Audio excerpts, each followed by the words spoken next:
Oui, l'hôpital a été cité sur deux choses, en fait.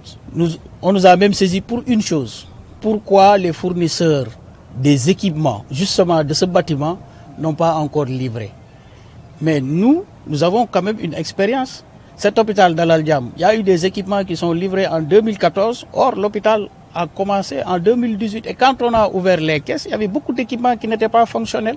C'est pour éviter d'entrer justement dans cette situation que de commun accord avec le fournisseur, les utilisateurs, on a dit d'attendre, de différer la livraison jusqu'à ce que le bâtiment avance.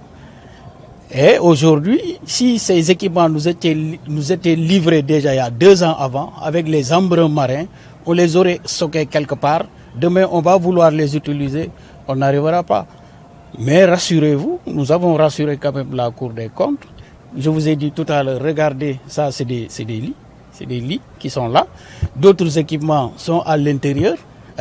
Pour la greffe de moelle, il y a certains qui sont là et d'autres sont en cours de livraison.